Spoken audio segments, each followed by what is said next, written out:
Bueno, empecemos directamente con este análisis visual. A menudo, al pensar en la palabra vida, se nos vienen a la cabeza grandes animales, bosques enormes o el simple lateo de un corazón.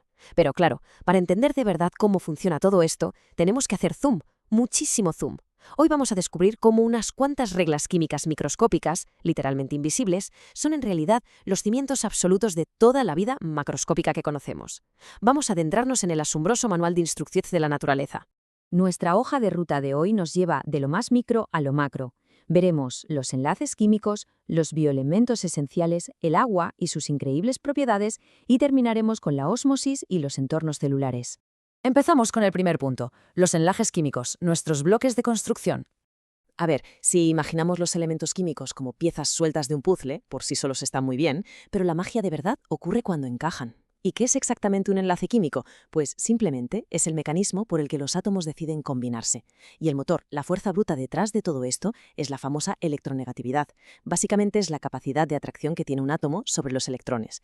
Y ojo, porque la diferencia de fuerza entre distintos átomos es lo que va a decidir si se van a robar un electrón, si lo van a ceder o si deciden compartirlo por las buenas.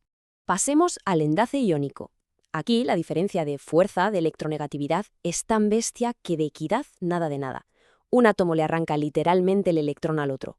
Esto genera iones con cargas opuestas, uno positivo y otro negativo, que de repente sienten una atracción electrostática pura e irresistible. Es justo lo que le pasa al cloruro de sodio, la sal de mesa de toda la vida. Una transferencia total de electrones. En cambio, si nos fijamos en un enlace covalente polar, como el de una molécula de ácido clorhídrico, la cosa cambia. Aquí tenemos átomos con altísima electronegatividad, pero ninguno da su brazo a torcer del todo, así que no les queda más remedio que compartir electrones. Y claro, como son átomos distintos, no comparten a partes iguales. Uno tira un poquito más fuerte, creando un enlace polar, un dipolo que tiene un lado un pelín positivo y otro ligeramente negativo. Así que la clave aquí es poner frente a frente estos dos superconceptos. Por un lado tenemos la transferencia pura y dura de electrones y por otro el hecho de compartirlos. Esta distinción que parece tan sencilla, transferir frente a compartir, es una auténtica locura porque dicta absolutamente toda la arquitectura y la reactividad de la molécula que se forma. Es literalmente la primera regla de este juego químico.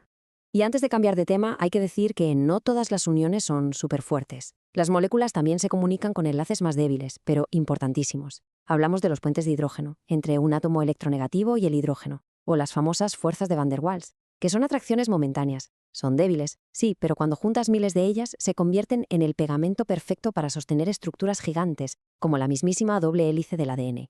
Pasamos al punto 2, los bioelementos esenciales, la verdadera receta de la vida. Es alucinante pensar que el 96% de la masa de cualquier célula está hecha de solo 6 ingredientes. Solo 6 elementos primarios: carbono, hidrógeno, oxígeno, nitrógeno, azufre y fósforo. Están detrás de todas las biomoléculas orgánicas, proteínas, lípidos. Toda la inmensa diversidad de la vida en la Tierra se basa en cómo se combinan estos 6 ingredientes básicos. Pero ojo al 4% restante, porque aquí están los verdaderos héroes en la sombra. Hablamos de elementos secundarios y oligoelementos que apenas llegan al 0,1% en muchos casos, pero que hacen un trabajo colosal. Por ejemplo, minúsculas cantidades de hierro en la hemoglobina transportando oxígeno vital, el calcio contrayendo nuestros músculos, o el sodio y el potasio actuando como pequeñas baterías para disparar cada impulso nervioso. Sin estas pequeñísimas trazas, el inmenso edificio del 96% se vendría abajo al instante. Vamos a por el tercer punto, el agua y sus propiedades, nuestro disolvente universal.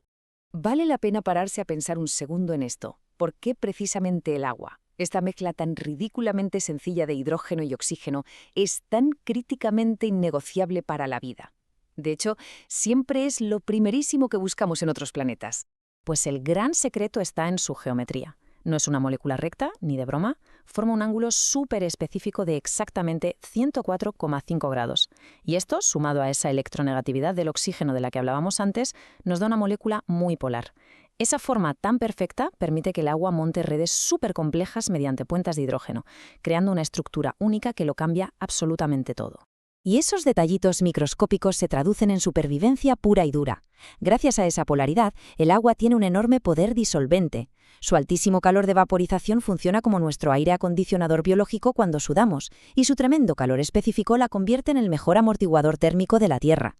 Y cuidado con esto, que es una genialidad de la naturaleza, el agua tiene menor densidad en estado sólido. Por eso el hielo flota y aísla a la vida marina en invierno, en lugar de hundirse y congelar los océanos desde el fondo.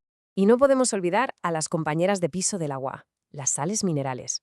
Lo fascinante aquí es cómo cambian de trabajo según su estado. En forma sólida, montan estructuras implacablemente rígidas, como el calcio en nuestros huesos o en las conchas marinas. Pero cuando se disuelven en agua, la cosa se vuelve súper dinámica. Controlan el potencial de nuestras membranas celulares y conducen la electricidad de nuestros nervios a toda velocidad. Y llegamos al último punto, ósmosis y entornos celulares, el impacto a nivel macro. Entramos de lleno en la regla sagrada de la ósmosis. En un entorno celular, el agua jamás está quieta. Se va a mover a través de una membrana semipermeable con un solo objetivo ciego en mente: equilibrar concentraciones. Siempre pasará del medio que esté más diluido al medio que esté más concentrado en solutos. Es una ley física tan básica y a la vez tan determinante que de ella depende literalmente que una célula viva o muera. Imaginemos los dos escenarios extremos. Si ponemos una célula en un medio hipotónico, muy diluido, el agua entra en tromba, la célula se hincha muchísimo, llegando a la turgencia en plantas o incluso a reventar, lo que se llama lisis en los animales. Pero si la metemos en un medio hipertónico, hiperconcentrado, pasa exactamente lo contrario. El agua sale disparada, deshidratando la célula de forma letal hasta que se encoge, que es lo que llamamos plasmólisis o crenación. Así que en el fondo, la vida es un constante y delicado ejercicio de equilibrio sobre esta cuerda floja osmótica. Es increíble el viaje que acabamos de hacer.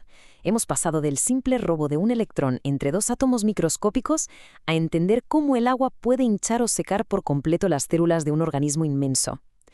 Para cerrar este análisis, dejemos una pequeña pregunta flotando en el aire.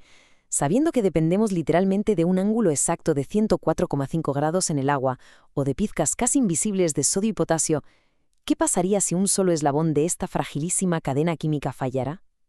Es absolutamente fascinante darse cuenta de que cada latido, cada planta que vemos o cada uno de nuestros pensamientos cuelgan de un hilo invisible de reglas químicas perfectamente calibradas. Hasta la próxima.